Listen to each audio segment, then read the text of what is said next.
নমস্কার, আমি অপর্ণা। তোমরা দেখছো ব্লগার অপর্ণা এই চ্যানেলের পক্ষ থেকে তোমাদের জানাই অনেক অনেক অভিনন্দন আর আন্তরিকতা।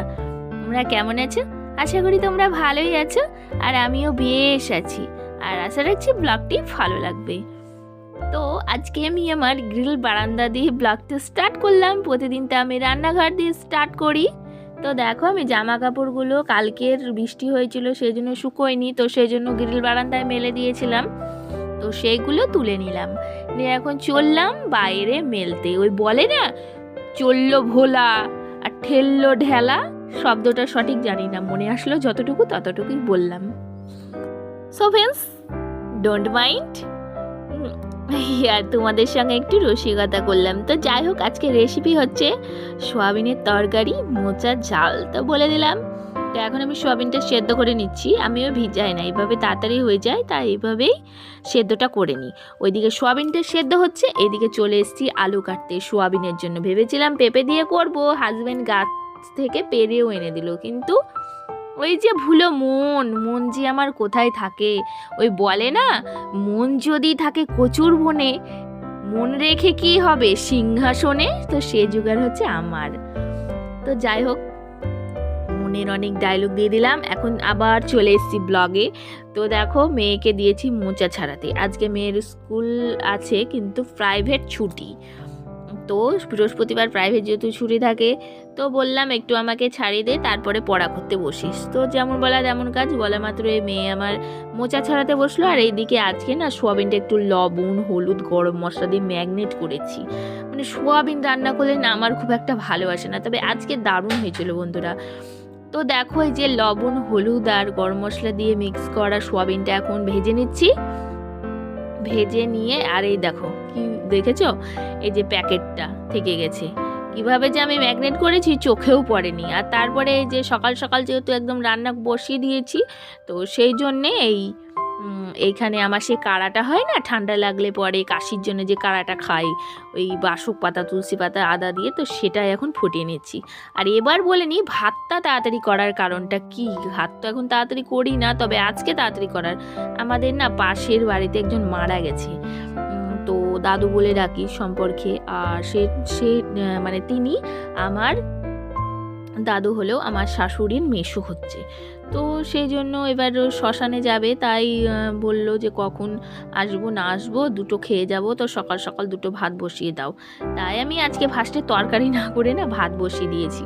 ভাত কিন্তু আমার অলরেডি হয়ে গেছে, এখন করছি সোয়াবিনের তরকারিটা।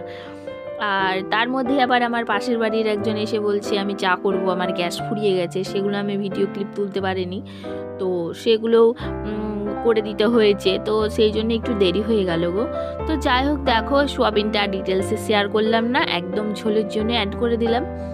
আর তারপরে সোয়াবিনটা নামিয়ে নিয়েছিলাম, নামিয়ে নিয়ে মোচার তরকারিটা বসিয়ে দিয়েছিলাম। আর মোচার তরকারিটা সেদ্ধ করেছিলাম, একটু ভাপিয়ে নিয়েছিলাম, যেহেতু রাত্রেবেলায় ওই ছাড়িয়ে রাখা হয়নি। আগের দিন তো আমি ছাড়িয়ে রাখি, তো সেইটা আর সম্ভব হয়নি। তো মেয়েকে দিয়ে যেহেতু ছাড়িয়ে নিলাম, তো ভালোই হলো, আমার এক্সট্রা টাইমটা লাগেনি।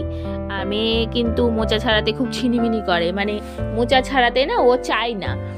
তো যাই হোক, ছাড়িয়ে দিয়েছে আজকে। তো এখন ফাইনালি মোচা আমার ছাড়ানো যখন কমপ্লিট, রান্নাও নিশ্চয়ই কমপ্লিট হয়ে যাবে। তো যাই হোক, ওইদিকে কিছু রান্না এগিয়ে নিয়ে এদিকে চলে এসেছি আমি সোয়াবিন আলুর তরকারি দিয়ে একটু চাল ভাজা খেতে। এত খিদে পেয়ে গেছিলো আর এত দেরি হয়ে গেছিলো, সকালে রান্না বসিয়ে দিয়েছি সেই জন্যে। তো ওই আর কি। তো এখন আমি খেয়ে নিই, আর তোমরা ব্লগটি এনজয় করতে থাকো। আর হ্যাঁ, আমার ব্লগগুলো তোমাদের কেমন লাগছে অবশ্যই কিন্তু কমেন্টের মাধ্যমে জানাবে। আর লাইক কমেন্ট শেয়ার করে দিও। লাইক কমেন্ট শেয়ার কিন্তু তোমরা ঠিকঠাক করছো না, এবং সাবস্ক্রাইবও করছো না।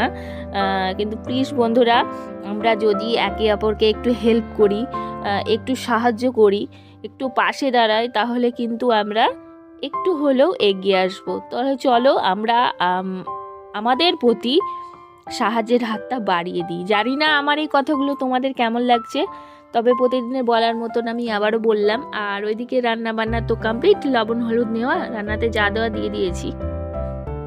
তো এই কোটোগুলো এখন গুছিয়ে রেখে দিলাম। একটু মুছেও নিই, লবণ হলুদ টলুদ পরে তো নিতে গেলে, তাই একটু আমি মুছে নিই। আর তারপরে এই যে মোচার তরকারিটা হচ্ছিল, নামাতে বাকি ছিল, তাই এখন নামিয়ে নিলাম। আবার মনে হচ্ছে ভয়েস দিতে গিয়ে কাশিটা আমার উঠছে। আজকে অ্যাকচুয়ালি শ্যাম্পু করে স্নান করেছি, তো বলো তো বন্ধুরা, ঠান্ডা লেগেছে বলে কদিন শ্যাম্পু মাথায় দেব না, তো যেই না একটু শ্যাম্পু করে স্নান করেছি, কাশির জোরটা আবার প্রচণ্ড বেশি। তো যাই হোক, আর আমি আমার কাশির গল্পটা দিলাম না, নাই বা দিলাম নিজের কাশির গল্প, নিজের শরীর স্বাস্থ্যের গল্প। এখন আমি হাজব্যান্ডকে খেতে দিয়ে দিলাম। এই দুটোই তো আজকে রেসিপি রান্না হয়েছে, মোচা আর সোয়াবিনের তরকারি, তো এইটা দিয়েই আমি আমার হাজব্যান্ডকে খেতে দিয়ে দিলাম। আর এখন আমি ভয় দিচ্ছি, ছেলে কিন্তু আমার পাশে বসে আছে, তো তোমাদের কাছে আগে স্যালেন্ডার হয়ে গেলাম। আর তারপরে বাসনগুলো এখন বার করছি, মানে অনেকক্ষণ হয়ে গেছে খাওয়া দাওয়া, যে বললাম না পাশে মারা গেছে, তো সেই জন্যে ওইখানে গিয়েছিলাম, রান্না বান্না করে খেতে দিয়ে হাজব্যান্ডকে, আর আমি দুটো মুড়ি খেয়ে। তো তারপরে এসে এখন ঝটপট করে বাসনগুলো আমি বার করে নিলাম। একটু ভিজিয়ে না দিলে তো মাজা চট করে হয় না, তো দেখবে যে বাসনগুলো শুকিয়ে যায়। তো আর বিশেষ করে ফাল্গুন চৈত্র মাসে বাসন মাজতে লেগে সঙ্গে সঙ্গে যেমন শুকিয়ে যায়, সেরকম কী বলো তো, এই বাসন খাওয়া দাওয়া করে রেখে দিলেও দেখবে শুকিয়ে যায়। তো আমার এরকম হয়, তো তাই আমি বাসনগুলো আগে ভিজিয়ে রাখলাম। তারপরে যে আমার মেয়ে স্কুল গেছে, তো ওই জামা প্যান্টগুলো ছেড়ে রেখে চলে গেছে, বললো আজকে স্নান করব না, তাই করেনি, ঠান্ডা লাগছিল বলে, ঠান্ডা ঠান্ডা ওয়েদার। তো আমি বললাম রোজ রোজই তো করিস, তো থাক আজকে একটু স্পঞ্জ করে নে, তাই ও গাটা একটু স্পঞ্জ করে জামা কাপড়গুলো ছেড়ে দিয়ে চলে গেছিলো। তো তাই আমি সেগুলো আগে সার্ফে তো কাছে নিয়ে এমনি জল দিয়ে কেচে নিলাম, আর কেচে যে এখানে মেলে দিলাম। আর তারপরে যে উল্টো হয়ে আছে কাজ করছি, তো এখন আমি গ্যাসটা মুছে নিচ্ছি। আর গ্যাসটা মুছে নেওয়ার পরে এই যে এখানে হাজবেন্ড মেয়ে ছেলে মিলে খাচ্ছিল, তো এই জায়গাটাও তো মোছা হয়নি, তাই এখন এই চৌকির ওপরটা মুছে নিচ্ছি। আর তোমরা সকলেই জানো যে চৌকির ওপরেই আমরা খাওয়া দাওয়া করি। আর এই যে দেখো চৌকিটা মুছে নিলাম, তারপরে এই রান্নাঘরটা মুছে নেব। আর বন্ধুরা, ওই মারা গেছে বললাম না একটু আগে, তো এখানে আমার হাজব্যান্ডও গিয়েছে শ্মশানে। আর মারাটারা গেলে না, ওই যে একটা শব্দ ধ্বনি দেয় মারা গেলে পরে, সেটা শুনলে বা কানে আসলে না বুকের মধ্যে বাজে। নিজের মা বাবাটাও তো ভালো নেই, এবং নিজের হাজব্যান্ডও খুব ভালো সেটাও নয়, তো মনে হয় যেন ওই ডাকগুলো নিচের দিকে ধেয়ে আসছে। ওই যে ধ্বনিটা মারা গেলে পরে দেয়, সেই ধ্বনিটা মনে হয় নিজের কানের মধ্যে বেজে উঠছে। কি জানি কেন আজকে এরকম হচ্ছে। তো যাই হোক, দেখো খুব ঠান্ডা লাগছিল বলে যে কানের মাথায় দিয়ে নিয়েছি, চাদরটা খুলে ফেলেছি বলে আর কাজ করার সময় গায়ে দিলাম না। তো এখন ঘরটা মুছে এখন আসছে যে এই ঘরের বেডরুমের বিছানা তুলতে। আর এখন সময় কটা জানো? এখন সময় হচ্ছে বেলা 12টা। তো 12টার সময় আমি বিছানা তুলছি। যেদিন ঘড়ির কাঁটা মানে ঘুরে না, সেদিন মনে হয় তাড়াতাড়ি ঘুরে, ঠিক আমার সঙ্গে আজকে এই সময়টা এই রকম হয়েছে।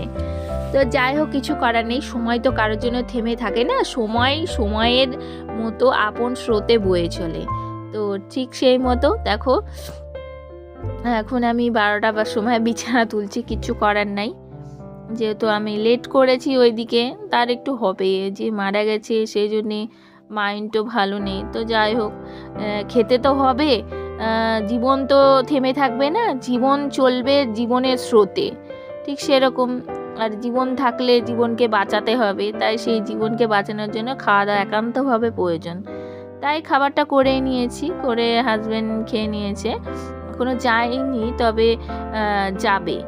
আর গিয়েছিল বলেই বলছি, ভয়েসটা তো পরে প্রদান করছি। তো যাই হোক, দেখো এখন বিছানাটা তুলে নিলাম, আর বিছানাটা একটু ঝেড়ে নিয়ে এসেছি, কারণ প্রচণ্ড ধুলো ধুলো হয়ে গেছিলো, যেহেতু মেঘলা মেঘলা ওয়েদার, ওই জন্য আর কাচলাম না, যে কোনো মুহূর্তে বৃষ্টি চলে আসবে।